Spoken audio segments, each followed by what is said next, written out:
कर्म चार प्रकार के होते हैं। एक कर्म जिनसे यहां भी सुख मिले और परलोक में सुख मिले,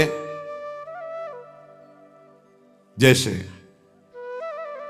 हम यहां किसी भूखे को भोजन पवा देते हैं तो हमारी संपत्ति भी बढ़ेगी और परलोक में इसके पुण्य का बड़ा लाभ प्राप्त होगा। या हम ऐसी कुछ अपने धन से व्यवस्था करते हैं जिससे भजन करने वाले संतों को सुख मिले, जो सतमार्ग में चल रहे हैं उनकी वास की व्यवस्था, वस्त्र की व्यवस्था, भोजन की व्यवस्था, यहां भी तुम्हारे ऐश्वर्य बढ़ेगा और परलोक में भी भगवत कृपा प्राप्त होगी। औषधालय खोल देना, प्याऊ खोल देना, ऐसी व्यवस्था कर देना जिनकी व्यवस्थाएं नहीं हैं, उनको वस्त्र है, भोजन है, औषधि है, इस तरह की, तो यहां भी सुख और परलोक में भी सुख। पर ध्यान रहे, पोस्टर बैनर नहीं होना चाहिए। अगर आपने कहीं छपवा दिया या अपनी जबान से कह दिया तो उसका प्रभाव क्षीण हो जाता है। तो ये ध्यान रखो, जिनमें यहां भी सुख मिले और परलोक में सुख मिले उसे सत्कर्म कहते हैं। सत्कर्म गुप्त होना चाहिए, पर अभिमान गुप्त होने नहीं देगा, पक्का।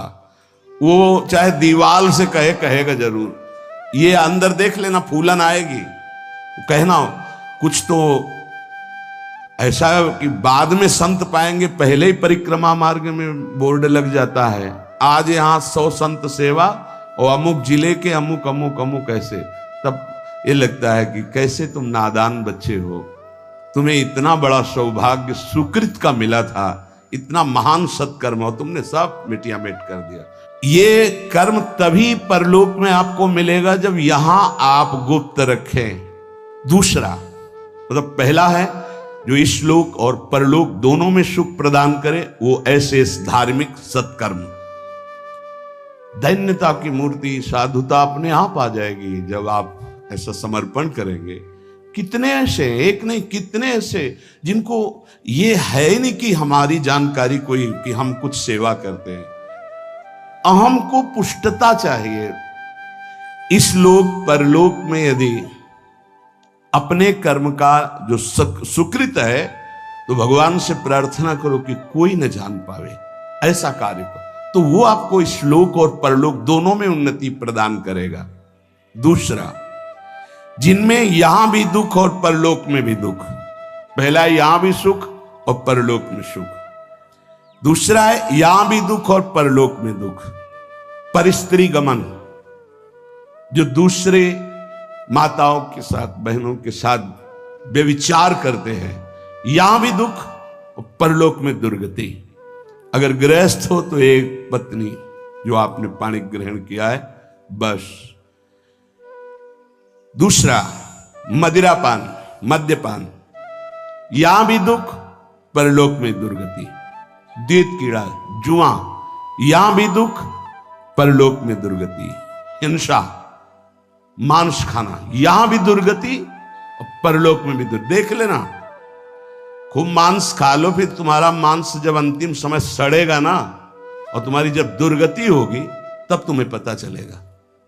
अभी तो खा लो, अभी तो तुम बातें बना लो, समय आएगा तब तुम्हें ऐसा जलाएगा।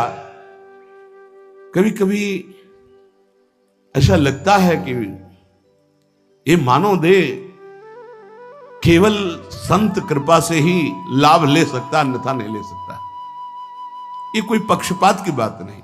जिनको संत समागम नहीं मिला है, पूरा पशुवत जीवन व्यतीत हो रहा है, पशुवत जीवन। बस इतना लक्ष्य है, कितना भोग भोग लें, कितना विषयों का सेवन कर लें, बस इतना ही उनका लक्ष्य है। वो चाहे पैसे के बल से, वृद्धावस्था पैसे के बल से, वही विलासिता, वही भोग, सोच नहीं रहे कि किस लिए आया था, क्या करना। यहां भी दुख और वहां भी दुख। जो दूसरों को दुख देता है, हिंसा करता है, व्यभिचार करता है, मांस खाता है, यहां भी दुख और परलोक में भी दुख। तीसरा, यहां सुख, परलोक में दुख। जो कर्जा ले लिया, वापस नहीं किया। कई तरह के ऐसे दूसरों को लूटने वाले, दूसरों के नाना प्रकार से सुख चुराने वाले जो लोग हैं, वो यहां सुख का अनुभव करने के लिए करते हैं। अपहरण कर लिया, ऐसा कर लिया, चोरी कर लिया, ऐसा, इसके बाद का परिणाम परलोक में तो भयानक दुख मिलेगा। और सबसे बड़ा दंड होता है, मन जलता रहता है। कोई भी अधर्म करने वाला मन कभी प्रसन्न नहीं रह सकता, निर्भय नहीं रह सकता। वहीं संत निर्भय रह रहे और वो भयभीत है, प्रतिपल अस्त्र बांधे हुए। जो यहां भोग प्रधान जीवन है, दूसरे का सुख छीनता रहता, छल कपट, बहुत कपटी स्वभाव होता है लोगों का। कोई बिरला ऐसा होता है जो भजन के साधना के बल से कपट को मिटा करके सरल स्वभाव न मन को टिलाई, नहीं तो सांप जैसी टेढ़ी चाल होती, सामने कुछ और, पीछे कुछ और, बोल कुछ और रहा है, कर कुछ और रहा है, सोच कुछ और रहा है। ऐसे लोग यहां सुखी दिखाई देते हैं। लोगों के प्रश्न भी रहते हैं, झूठ, कपट, छल, हिंसा, चोरी, ऐसे लोग यहां सुखी दिखाई देते हैं बड़ा, लेकिन परिणाम उनका बड़ा भयंकर होता है, महान दुख को प्राप्त होते हैं। पहला है यहां सुख वहां सुख, सत्कर्म। दूसरा है यहां भी दुख वहां भी दुख, असत्कर्म। तीसरा है भोग कर्म, दूसरों का धन छीनना, भोगों में मगन रहना। यहां तुम्हें सुखी दिखाई देंगे, बड़ा परिणाम एकदम विध्वंसक होगा, मिट्टी में मिल जाने वाला, कुछ नहीं बचेगा, सर्वनाश हो जाएगा।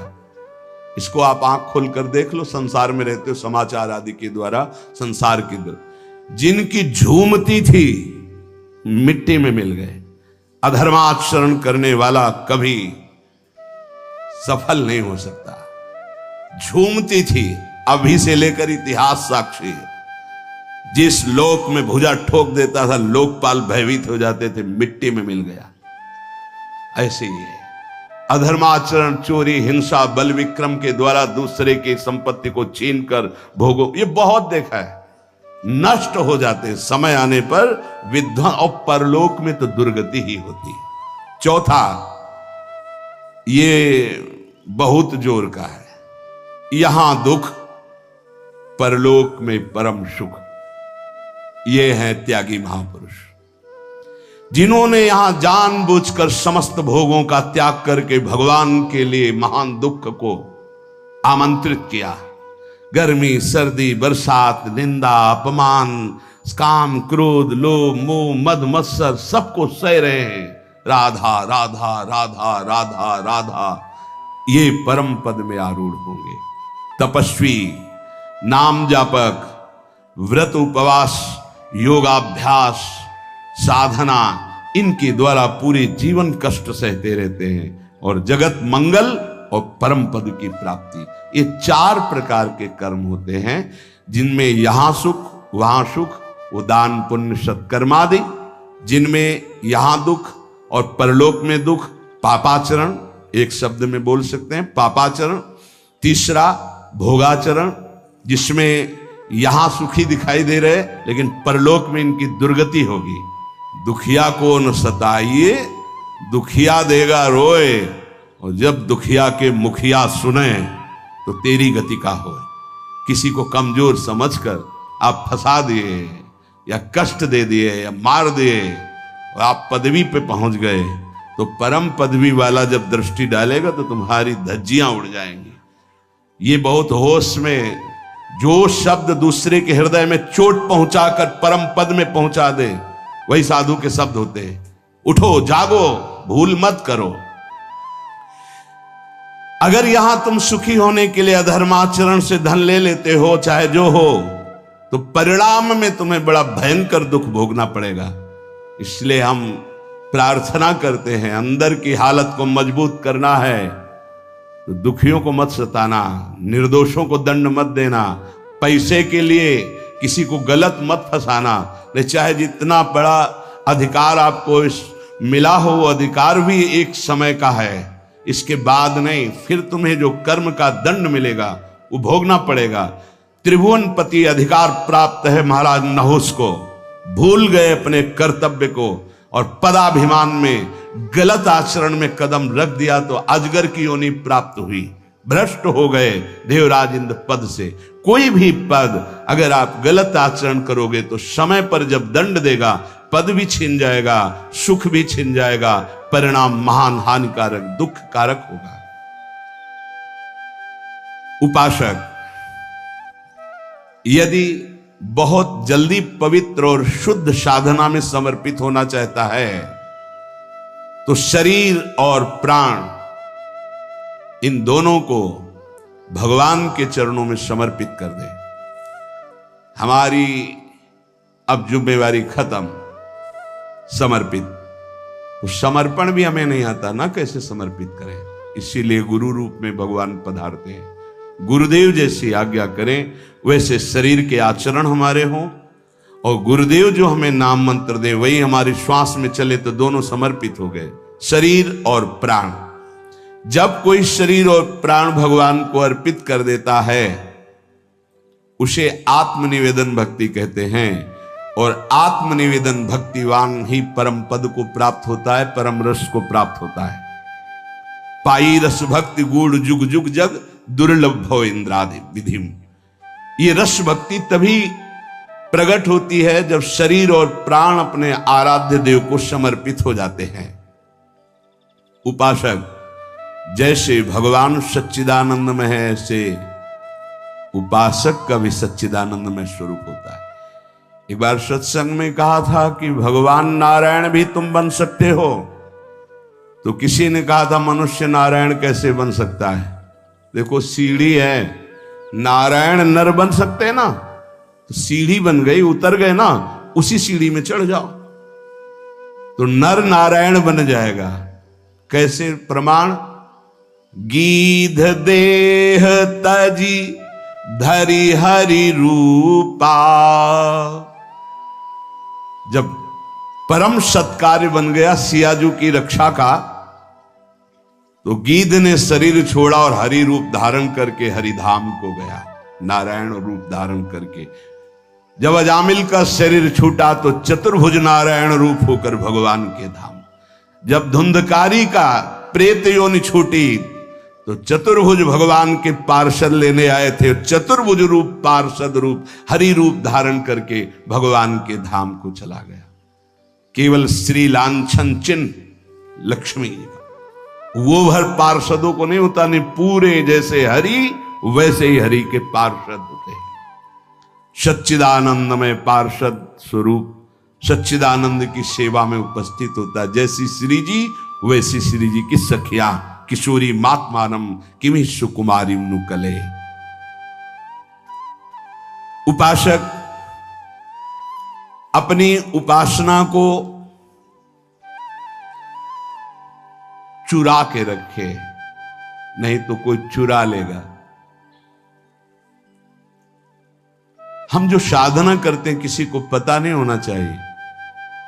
हमारा अहम कहता है कि हम सबको बता दे, इतने माला जपते हैं, ये करते हैं, ये करते हैं।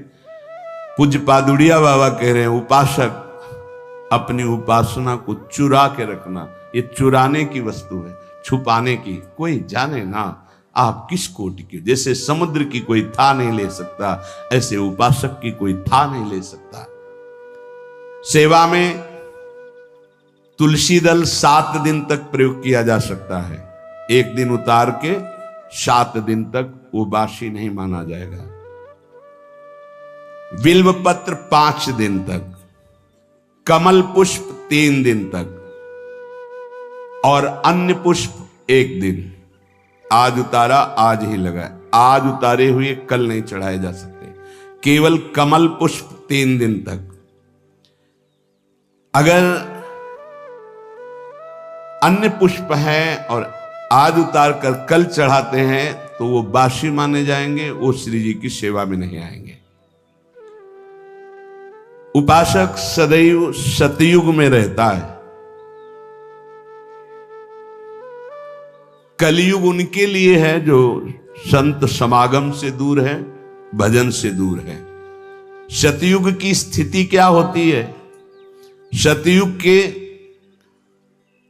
वासी जो उपासक है उनमें हर समय विचार में पवित्रता होती है, मंत्र जाप में तन्मयता होती है, नाम जाप में तन्मयता होती है, आराध्य देव के ध्यान में मगन रहते हैं और वो निरंतर परोपकार, भगवत सेवा, समाज सेवा, वो सतयुग में ही रहते हैं। अगर ये बात है तो सतयुग में ही हो। जो नाना प्रकार की कलह का चिंतन करता रहता है, कपटी है, झूठ बोलता है, ज्यादा नींद लेता है, हर समय आलस्य है, हिंसा है, विषाद है, शोक है, मोह है, भय है, विषयों की भूख है, भोगों की आसुरी प्रवृत्ति है, वो कोई भी हो, कलयुगी है, कलयुग में है। जो जप परायण है, ध्यान परायण है, साधन परायण है, सेवा परायण है, वो सतयुग में वास करता है। हर समय सतयुग, कहां कलयुग है।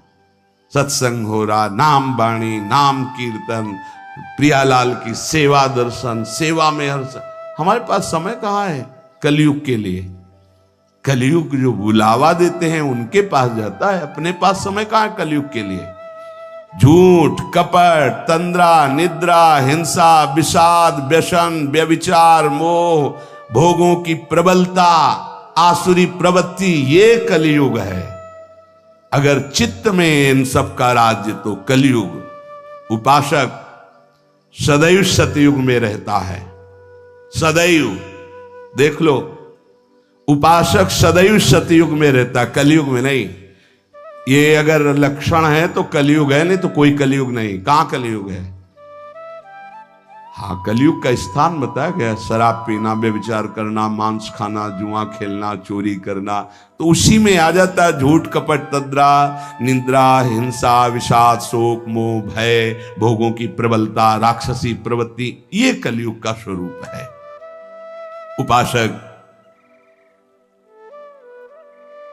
विषयी भक्त से बच के रहे। यहां विषयी पुरुष नहीं कहा, ये बहुत, ये न्यायाधीश के वचन, पूरे आजीवन यही साथ रहे। विषयी पुरुष से तो हम समझते हैं कि विषयी पुरुष है, पर यहां कह रहे विषयी भक्त से बच के रहे। भक्ति का बाना है और विषय सेवन का अंदर से स्वाद है, तो हम बाना भेष से, हम उद्देश्य से संत मानते हैं। उद्देश्य तुम्हारा भगवत प्राप्ति भजन है तो हमारे मित्र हो, और उद्देश्य नहीं है तो बच के रहना। यहां कह रहे हैं उपासक विषयी भक्त से बच के रहे, क्योंकि हमारी श्रद्धा होगी कि भगत है और विषयी है तो संसार का राग प्रकट हो जाएगा, जो राग हमारे भजन मार्ग में बहुत बाधा पैदा करेगा। क्योंकि ये राग और द्वेष सतमार्ग के लुटेरे हैं, श्री भगवान गीता जी में कह रहे हैं।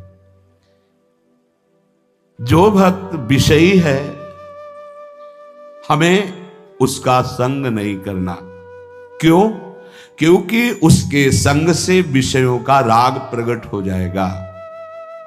राग और द्वेष, भगवान कह रहे इंद्रियस्य इंद्रियस्यार्थे राग द्वेषौ व्यवस्थितौ तयोर्नवशमागच्छेतौ ह्रस्य परिपंथिनौ।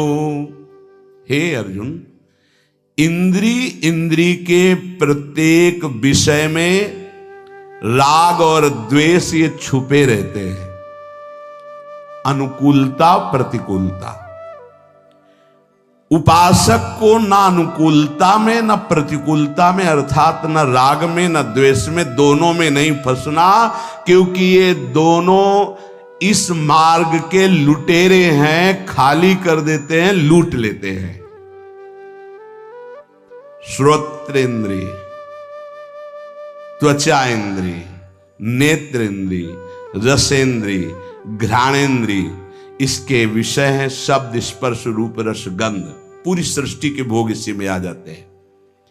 इसमें कुछ में साधक का राग रहता है और कुछ में द्वेष रहता है। राग अनुकूलता, द्वेष प्रतिकूलता। जब तक अनुकूलता प्रतिकूलता राग और द्वेष बना रहेगा तब तक साधक की उन्नति नहीं हो सकती। कल एक प्रश्नकर्ता ने प्रश्न किया कि हम प्रायः बहुत महापुरुषों को देखें कि बहुत बुरा कष्ट भोगना पड़ता है संतों को, ऐसा क्यों? बड़े बड़े पापी हैं ऐसे, उनको कुछ नहीं कष्ट होता, और संत जो भजन कर रहे हैं उनको बहुत ही कष्ट होता है, ऐसा क्यों होता है? ऐसा इसलिए होता है, उसके दो कारण होते हैं। पहला तो इतने करुणा में होते हैं कि वो अपने जनों के आगामी प्रारब्ध को देख लिया और वो जान भी नहीं पाया और प्रारब्ध को घसीट कर अपने शरीर पे डाल लिया और भोग लिया। इतना करुणा में हृदय होता है कि अनंत माताओं का हृदय भी उतना करुणा में नहीं होगा। कोई जान नहीं सकता इस बात को।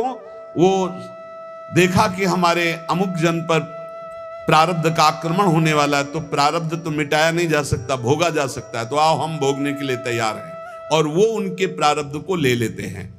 दूसरा, अनंत जन्मों का हिसाब बराबर होना है, भगवत प्राप्ति होनी है। अब आखिरी जन्म है तो जो हिसाब है अनंत जन्मों का, पहाड़ का पहाड़ जमा था, छोटा छोटा भोग भोगते हुए, तो उनको लगता है कि जो संत महात्मा उनको बहुत कष्ट है। बिल्कुल कष्ट नहीं है, केवल प्रारब्ध भोग की लीला। वो दो प्रकार की, एक करुणा करके अपने जनों के प्रारब्ध को ले लेना, एक दूसरा अपने अनंत जन्मों के प्रारब्ध को भोग कर पवित्र होकर भगवान के धाम जाना। दूसरा, जो पापात्मा जन है उनके जो वर्तमान के पाप हैं और पूर्व के पुण्य उनके काम कर रहे हैं, इसलिए उनको कष्ट नहीं दिखाई दे रहा। लेकिन जब पूर्व का पुण्य समाप्त हो जाएगा, वर्तमान का पाप और पूर्व का पाप लगे, तब उनकी दुर्गति हो जाएगी। तो ऐसे ही जब हम धाम में या नाम जपने में या भक्ति में चलते हैं तो लोग हमारा उपहास करते हैं, लोग हमें कटु वचन बोलते हैं, उनको द्वेष होता है भक्तों से, वो निंदा करते हैं। तो दुर्वाच्यानि सहस्रशा परिभवान नीचै कृतान कोटिशो। करोड़ों प्रकार से कोई हमें दुर्वचन कहे तो भी हमको चुप रहना है। क्यों चुप रहना? हमें अपना काम बनाना है। वो दुर्वचन बोलेगा, हमारे पाप नष्ट हो जाएंगे, हृदय में जलन होगी ना तो हमारा हृदय पवित्र होगा। हृदय भगवान के लिए सुंदर महल है, सुंदर निकुंज है। नारायण या गौर श्याम को हृदय निकुंज बसइए। बहुत कूड़ा करकट जमा कर लिया गलती करके, उसका नाश होगा। दुर्वाच्यानि सहस्रशा परिभवान नीचै कृतान कोटिशो।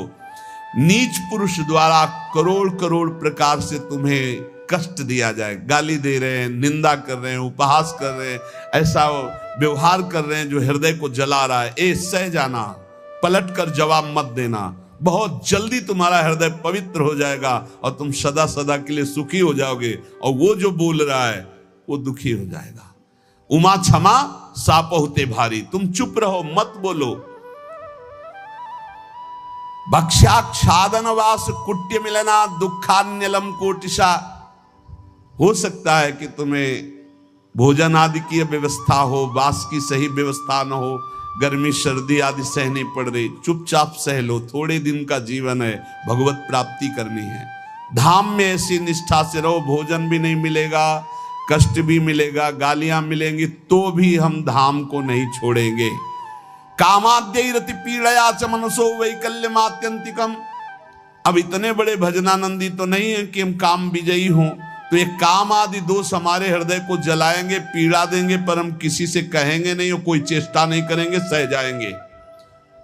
वैकल्य मात्यंतिकम, भारी विकलता होने पर भी हम किसी से नहीं कहेंगे, हम कोई चेष्टा नहीं करेंगे, हम सह जाएंगे।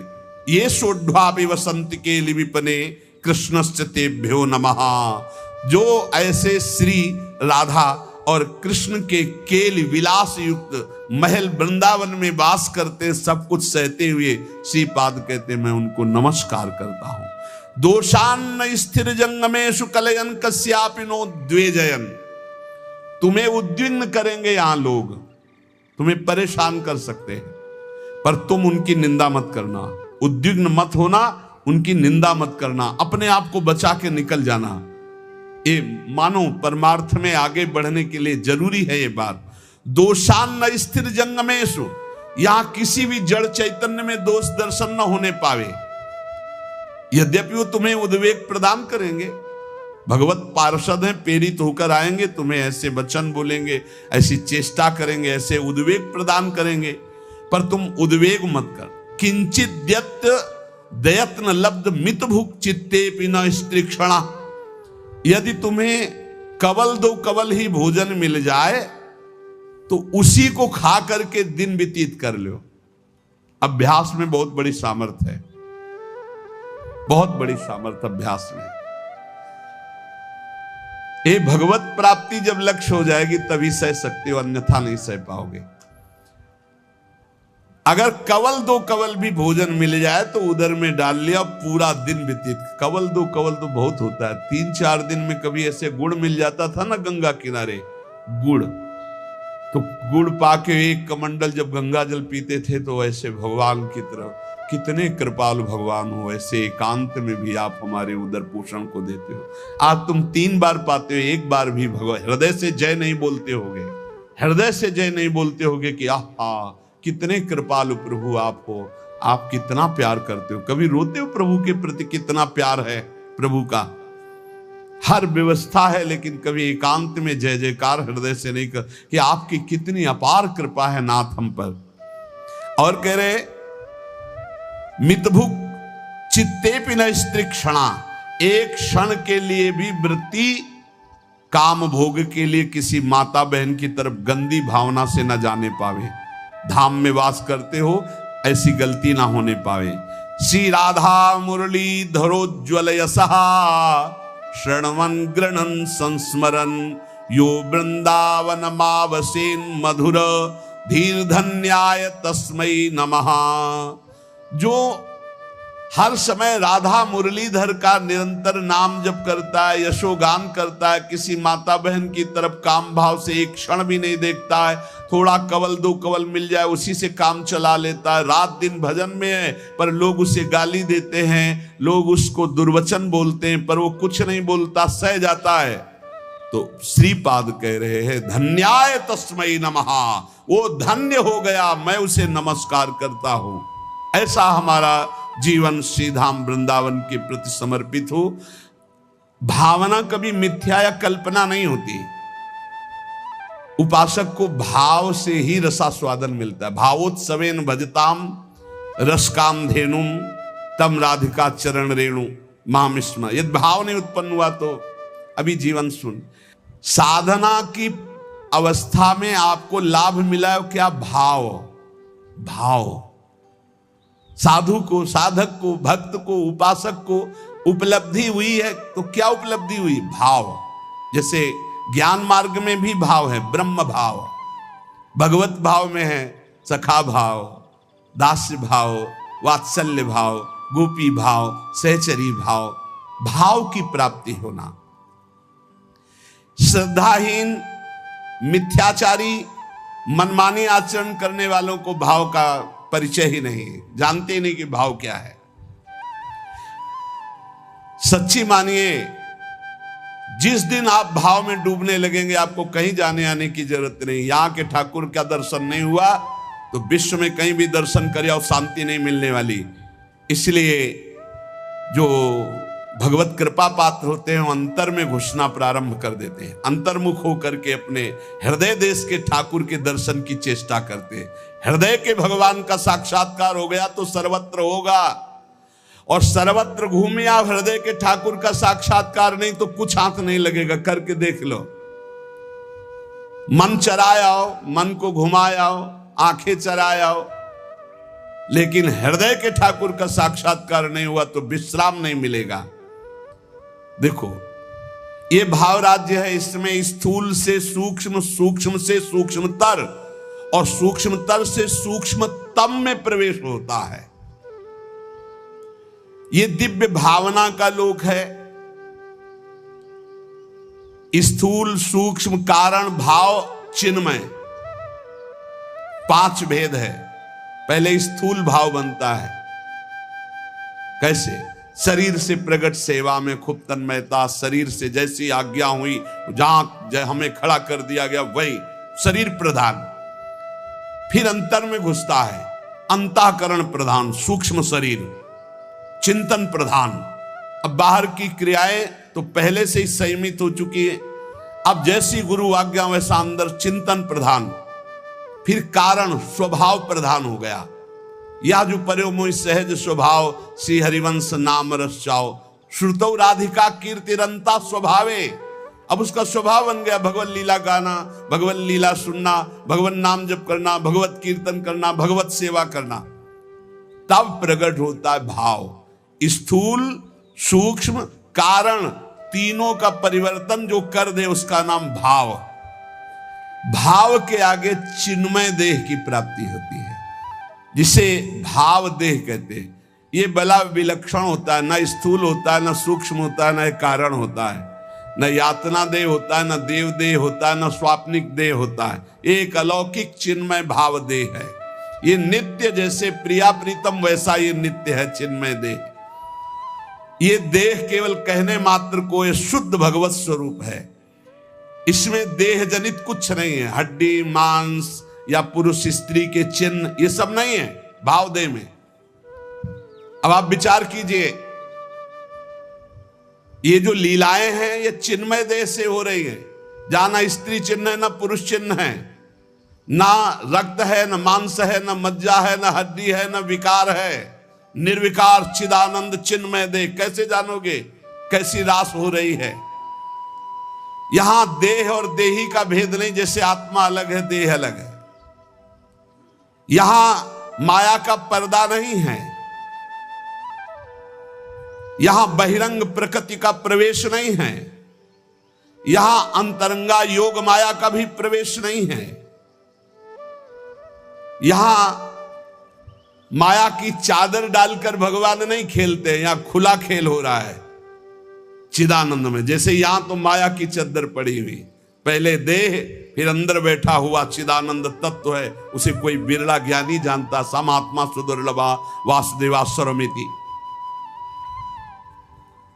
इस चिन्मय भावदेह की जब प्राप्ति होती है तो केवल प्रिया प्रीतम के मिलन आनंद की व्यवस्था करना और उसी आनंद में पूर्णानंद में डूबना। जैसी हरिवंश लाल ललना मिली तो हियो सिरावत मोर, चिदानंद भाव देश से चरी। इसमें जो चरम सुख है उसके आगे मोक्ष सुख कड़ुआ लगता है।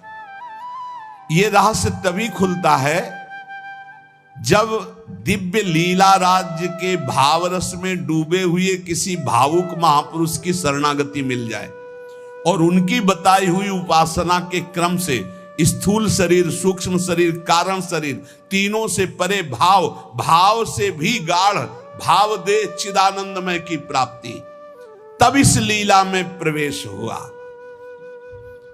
प्रभु की प्राप्ति के अनेकों निश्चित मार्ग सत्य हैं जो मोक्ष प्रदान करते हैं, प्रेम भी प्रदान करते हैं, परंतु ये कुछ विलक्षण है। लीला संदोह में प्रवेश करने के लिए सखी भावापन्न होना ही पड़ेगा। देखो, जब नारद जी ने हठ किया कि मुझे आपकी ब्रज लीला रास देखना है, तो उनको नारद जी से गोपी बनना पड़ा। अर्जुन जी को भी गोपी बनना पड़ा। भगवान शंकर जी ने जब चाहा तो इनको भी गोपी बनना पड़ा। ब्रज लीला के रास में अर्जुन को, नारद जी को, भगवान शंकर को गोपी बन करके प्रवेश दिलाया। लेकिन नवनिवृत्त निकुंज में तो सहचरी भाव के बिना प्रवेश। तीन गोपिन ते दुर्लभ माई, नित्य विहार सहज सुखदाई। यहां धाम, परिकर, खगमृग पशु पंछी सब चिदानंद। यहां दो नहीं, सब एक है। प्रिया, लाल, खग, मृग, पशु पंछी, वृंदावन, सहचरिया, सब का सब एक ही परम तत्व, हित, प्रेम। प्रेम, ये प्रेम का वैभव। इस नित्य परिकर में भाव देह से सम्मिलित हुआ जाता है। भाव देह के बिना रास और विलास, ये परम गुह्य रहस्य है, इसे कोई नहीं जान सकता। ये तर्कों के द्वारा, विद्वता के द्वारा, शास्त्रों के द्वारा प्रमाणित नहीं किया जा सकता, क्योंकि जितने प्रमाण दोगे सब योग माया के अंतर्गत होंगे। योग मायातीत, पहले तो मायातीत मलिन त्रिगुण माया, सतोगुण रजोगुण तमोगुण, फिर इससे भी विशुद्ध जो योग माया है उसके ऊपर जब जाओ तब नवनिवृत्त निकुंज का रस। न लोक संग्रह है, न जगत के प्राणी हैं, न जगत की भावनाएं हैं, न जगत का भोग है। एक अलौकिक दिव्य धाम नवनिवृत्त निकुंज, जहां एक से भिन्न कुछ भी नहीं, ना लोक, ना जगत, ना प्राणी, न वस्तु, न सूर्य, न चंद्रमा, न शरीर, सब चिदानंद, सब प्रेममय। वृंदावन प्रेममय, खगमय पशु पंछी प्रेममय, यमुना जी प्रेममय, प्रियालाल प्रेम के खिलौना दो खेलत है प्रेम, प्रेम प्रेम प्रेम। और चिदानंद देह को सुन चुके हैं आप, निर्विकार, स्त्री पुरुष चिन्हों से रहित, चिदानंद में देह तुम्हारी, विगत विकार जान अधिकारी। नित्य दिव्य रसमयी रासलीला का रहस्य ये माया मुग्ध मानव किसी भी तरह से नहीं जान सकता। हृदय में जब तक कोई भी वासना है तब तक प्रियालाल को कोई नहीं जान सकता। रास के ज्ञान को जानने के लिए ब्रह्मज्ञानी भी नहीं परिपूर्ण है कि ब्रह्म ज्ञान हो गया तो रास का ज्ञान उसे हो जाएगा। बड़ा खींचातानी करके कहते हैं आत्मविलास हो ऐसा, ये अलग देश है। अगर एक खींचातानी वही ज्ञान से होता तो परम ज्ञानी जो महान पुरुष श्री सुखदेव जी हैं वो सीधे आत्मविलास का वर्णन करते। जगत के विषयों से त्याग वैराग उपरति, मोक्ष सुख का त्यागी, वो रास रस का अधिकारी जो पुरुष होता है उसकी स्थिति का वर्णन करते हुए कहते हैं, जहां किंचन मात्र भी मैं का ख्याल ही नहीं रह गया। देखो, रास में प्रवेश पाने वाले भाव देह को प्राप्त हुए महापुरुष की स्थिति कैसे होती, वो देख रहा है। मेरे द्वारा होता जो कुछ करते वो सारा भगवान, मैं न रहा मेरा न रहा, करता कौन कहां अभिमान। ढांचा एक बना रखा है अपने से ही अपने काम, नियमित सब चलते कल पुर्जे होती दिखती क्रिया तमाम। केवल ढांचा दिखाई दे रहा है, अंदर सिर्फ भगवान बैठे हुए हैं। अब जो कुछ हो रहा है वो सिर्फ भगवान कर रहे हैं। ढांचा दिखाई दे रहा है व्यक्ति का, वो अंदर बैठा है परमात्मा, वही सब कुछ करा रहा है। तुमने जो कहलाया मुझसे वही कहा मैंने अविकल, तुमने जो करवाया मुझसे वही किया मैंने निश्चल। तुमने जो सिखलाया मुझको सीखा मैंने वही सकल, तुमने जो दिखलाया मुझको देखा मैंने वही अकल। ये जो कुछ भी कहा क्रिया सीखा देखा मैंने प्रीतम, सो सब तुमने ही अपने में अपनी की लीला उत्तम। तुमने जो कहलाया मुझसे वही कहा मैंने अविकल, तुमने जो करवाया मुझसे वही किया मैंने निश्चल। ये उस जो भावदेव को प्राप्त हो रहा है, किंचन मात्र हम नहीं रह गया, वो देख रहा है प्रभु करा रहे हैं। मन मति कैसे होते मुझ में जब मैं ही हूं नहीं स्वयं, बना तुम्हारा सुख सदन तुम्ही से रहते हरदम। मन बुद्धि चित्त हम सब कुछ आपने अपहरण कर लिया, आप कार्य तो आपके द्वारा हो रहे। ओ शब्द में त्रुटि हो सकती, हाईजैक कहते, हाईजैक कहते, कर लिया हाईजैक भगवान ने, पूरा सिस्टम हाईजैक कर लिया। मन बुद्धि चित्त अहंकार इंद्रियां सबको भगवान ने, अब वो दिखाई दे रहा है केवल ढांचा करता हुआ, लेकिन क्रिया किसी ने प्रश्न किया था कि आपको मन परेशान करता है जैसे हम लोगों को परेशान करता है? था, परेशान करता था।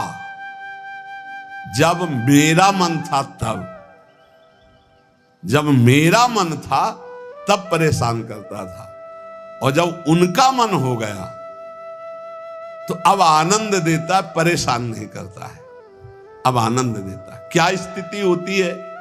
मेरे मन में नित प्रविष्ट रहे ईश्वर का मन करता काम, ईश्वर के मन के ही होते उदय दिव्य संकल्प ललाम। अब जो मेरा मन था उसमें ईश्वर का मन आकर बैठ गया। अब जो संकल्प विकल्प हो रहे हैं, अब जो क्रियाएं हो रही, जो भी बात हो रही, जो प्रश्न उत्तर हो रहे, जो चेष्टा हो रही, वो ईश्वर के द्वारा हो रही, वो किसी जीव के द्वारा नहीं हो रही। जीव के द्वारा किसी का परिवर्तन नहीं होता, ध्यान रखना। जो इसमें मैं था उसका अपहरण कर लिया गया, और उस मैं पे जो मैं है वो बैठ गया, अब अपना कार्य वो कर रहा है। रहा न मेरे मन में कुछ भी ईश्वर के मन के अतिरिक्त, रहता सदा इसी से वो मधुरमय भगवद रस से अभिषिक्त। अब मेरा मन नहीं रह गया, अब प्रभु के मन ने हमारे मन पर पूरा का पूरा अधिकार करके बैठ गया। तो प्रेम रस अभिषिक्त मन, सूखे मन में काम क्रोध लोभ मोह मद मत्सर होते, भगवत रस से अभिषिक्त मन में नहीं होते। परेशान भूखा आदमी करता है, तृप्त आदमी तो आराम करता है। अब श्री राधा जुग चरण निवास, अब तृप्त हो गया, अब इसके भागने की जगह नहीं बची है। मेरे मन को नित्य बनाए रखते प्रभु निज मन का यंत्र, करते उससे अपने मन की मनमोहन वे परम स्वतंत्र। रहा न कोई मुझ में करने वाला अब सुचि असुचि विचार, अंतर्द्वंद मिट गए सारे मिटे मोह के सभी विकार। एक ने कहा कि हमने आपको जान लिया। नहीं भाई, नहीं जान सकते। छाती से लगे रहो फिर भी नहीं जान पाओगे, छाती से लगोगे फिर भी नहीं जान पाओगे, वचन से लग जाओगे तो जान जाओगे, वाणी को पकड़ लो उसके अनुसार चल दो तो जान जाओगे, नहीं जान पाओगे। प्रभु के मन में निज को खोकर मन हो गया अमन मेरा, उठा असत आशा तृष्णा का ममता का सारा डेरा। अमना हो गया मन, कुछ नहीं चाहिए। जब बहुत बड़ी वस्तु मिल जाती है तो उसके पाने के बाद कुछ पाना बाकी नहीं रहता, उसके जानने के बाद कुछ जानना बाकी नहीं रहता।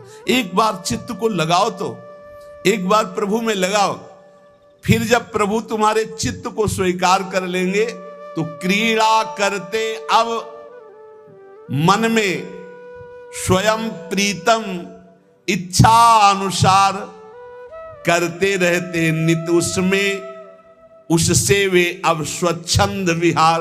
अब मन रूपी भवन में हमारे प्रीतम स्वच्छंद विहार कर रहे हैं।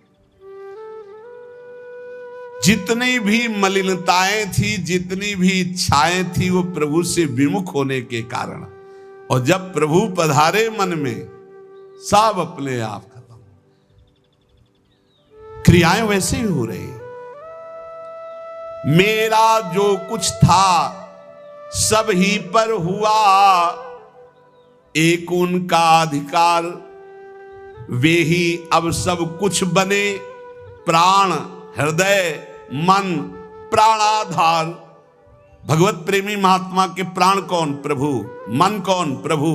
तो प्राणाधार कौन? प्रभु। हृदय कौन? प्रभु। स्वयं प्रभु बन जाते। रहे कहीं भी कैसा भी यह देह पांच भौतिक सविकार, सविकार मैं उनमें, वे मुझ में, वे मैं नित्य निरंतर एकाकार। ये भावदेह में पहुंचने की स्थिति है। मेरे द्वारा बोल रहे हैं केवल मेरे श्री भगवान, मेरे द्वारा छेड़ रहे हैं वे मीठी मुरली की तान।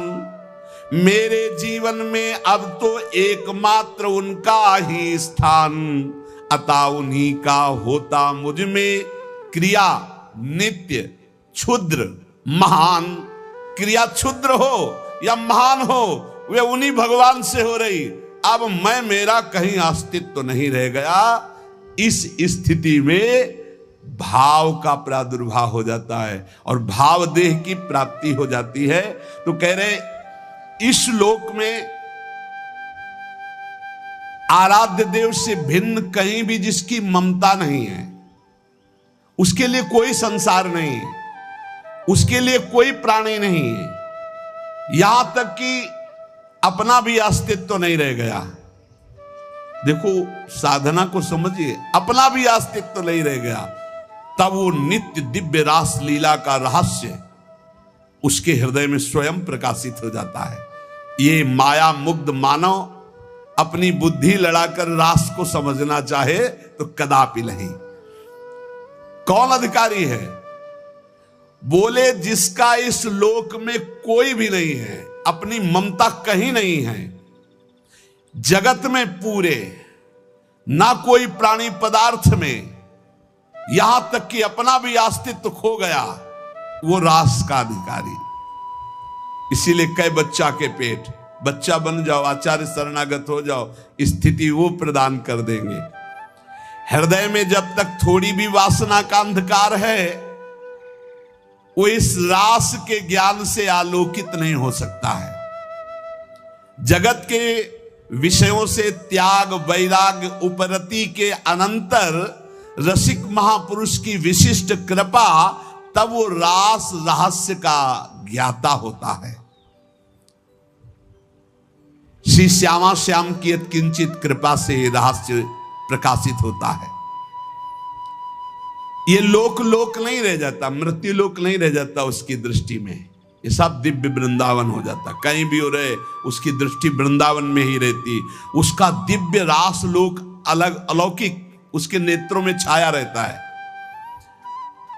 हमारा हृदय तो वासना से ग्रस्त है, दिव्य लोक की बातों पर विश्वास ही नहीं है, पाप की तरफ ही आकर्षण है, यही सुख दिखाई दे रहा है, इस माइक जगत को ही सत्य मान रहे हैं। अरे अभी माइक जगत को त्याग करके योग माया के आवरण को भेद करके आगे बढ़ना।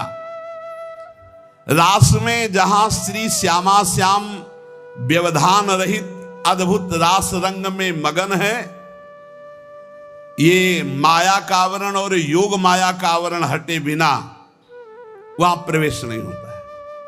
वहां का वस्त्र, वहां के शरीर, वहां के खेल सब व्यवधान रहित मायातीत योग मायातीत दिव्य प्रेममय है। वस्त्र भी प्रेम के, वस्त्राभूषण भी प्रेममय। ये नित्य परिकर जो प्रिया प्रीतम का है, इसी के आश्रय से इस परिकर में प्रवेश होता है। ये जो सखियां आई, श्री स्वामी हरिदास जी महाराज, ललिता सखी जी, श्री हरिवंश महाप्रभु हित सजनी जी, ये जो नित्य परिकर है किशोरी किशोर का, इन्हीं की कृपा से इधर सोच बढ़ती नहीं, कल्पना भी नहीं कर सकते आप। संभाव्योपि विरंचि नारद शिवो स्वयं भुवाद्यैर्नया। इतना आवरण माया का है, इसी को भेद पाना बड़ा कठिन है। देखो उस दिन कह रहे थे काल के भी महाकाल जिनकी सेवा में रहते हैं, यहां लिखा है जहां काल के भी महाकाल नित्य कालातीत प्रभु दैन्य भाव लिए हुए विराजमान है। दैन्य भाव, यद्यपि सकल लोक चूड़ामणि दीनपन पो माने, प्रीति की रीति रंगीलो ही जाने।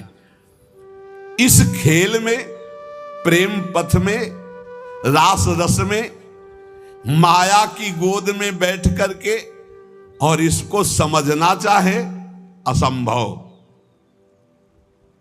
बिना ब्रजरज का सेवन किए, बिना ब्रजरज उपासक रसिकों का संग किए हम सोच भी नहीं सकते कैसे रास का क्या स्वरूप है। जब किसी रसिक महापुरुष का आलिंगन प्राप्त हो, आलिंगन का तात्पर्य तुरंत बाहरी भाव में आता है कि वो हमको गले से लगा ले, लेकिन यहां इस आलिंगन की बात नहीं कह रही, तदात्म की बात। आप में समा गए, कोई रसिक महापुरुष आप पर कृपा करे और हृदय से आपके हृदय का आलिंगन कर ले,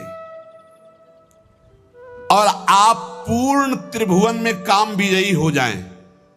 कोई त्रिभुवन में मृत्युलोक की सुंदरता, क्या देव गंधर्व लोक की भी सुंदरता, ब्रह्मलोक की भी सुंदरता आपको आकर्षित न कर पावे। इस कोटि का वैराग्य जहां यत किंचन मात्र ब्रह्मलोक तक का कोई भी भोग आकर्षण न पैदा कर पावे, वो इस मलिन माया को पार करके ठीक उस रास लीला परम धाम की तरफ जाने का अधिकारी होता है। कितनी ऊंचाई चाहिए, इसीलिए बच्चा बन जाओ। बहुत ऊंचे नहीं बन पाओगे, बच्चा बन जाओ। साधारण मानव समाज अपने धर्म में तो चल नहीं पा रहा, वर्णाश्रम धर्म की तो बात ही दूर हो गई, वैदिक सिद्धांतों तक तो पहुंच ही नहीं हो रही है। धर्म का जब तक पालन नहीं, तब तक पाप वासना भ्रष्ट किए हुए कैसे कोई समझेगा प्रिया प्रीतम की बात। इसीलिए बड़े भाग्यशाली हैं अपने लोग जो प्रिया प्रीतम की बात कथन सुन। ये सब महामहिम बातें ये सुनने को नहीं मिलेंगी, नहीं मिलेगी। आजकल श्रवण कथन का स्वरूप ही बदलता चला जा रहा है, एक उपहास, एक मनोरंजन, एक ऐसा। ये जो मायाकृत है, कैसे जानेंगे रास, कैसे जानेंगे भगवान की इस प्रेम विलास को। अरे भक्त तो धर्म राज्य, वैदिक सिद्धांत राज्य, यहां तक कि मोक्ष पदवी से ऊपर उठा हुआ प्रेम राज्य में जब पहुंचता, तब यह दिखाई देता है रास क्या है, राधा कृष्ण का स्वरूप क्या है। भावलीला में मानवीय कर्म चेष्टा का प्रवेश ही नहीं है। ये मानव जगत आदर्श के शिखर तक मानव कर्म पहुंचते हैं, रासलीला में नहीं। ये रासलीला भावलीला है, ये भाव देह से होती है। जैसे ब्रज में जो रास हुई, जब भगवान श्री कृष्ण की बंसी बजी तो सब गोपियां भगवान श्री कृष्ण के समीप पहुंची, तो हर गोपी अपने पति के पास सोई हुई थी, जहां जो जैसी थी व्यवस्था में। शरीर से एक भी गोपी नहीं गई। पूज्य महाराज भाई जी महाराज कह रहे, गोपी अपने अपने पति पुत्रों के पास थी, मानव देह मानव के पास था, और भाव देह चिदानंद में दिव्य रूप से वो भगवान के समीप गई, रास में सम्मिलित हुई। ये स्थूल सूक्ष्म कारण देह नहीं थे, भाव देह चिदानंद में स्थिति गोपी की। चिन्मय देह भाव देह में दिव्य अलौकिकता होती, उसमें स्त्री पुरुष के चिन्ह ये सब भाव नहीं होते। इस माया देह को वहीं छोड़ दिया था अपने अपने घरों में, और सब भाव देह से पहुंची हुई थी।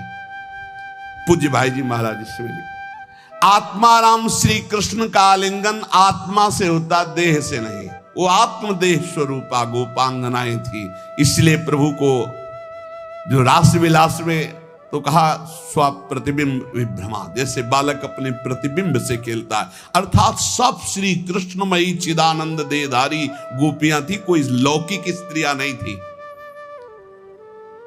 जब ब्रज रास को ही नहीं समझ पा रहे हैं तो नवनिभृत निकुंज का रास ये भावुक जनों का विषय है, ये कल्पना का लोक नहीं है, ये परात्पर प्रेम का दिव्य लोक है। इसलिए हमारी प्रार्थना उन प्रेमी उपासकों से है कि ऐसे बहिर्मुख जनों का, ऐसे बहिर्मुख व्यवहार का, ऐसे बहिर्मुख वार्ता का त्याग करके अपने भाव को बचाते हुए बहुत ऊंचाई पर प्रभु ने घसीट लिया है। प्रिया प्रीतम की उपासना।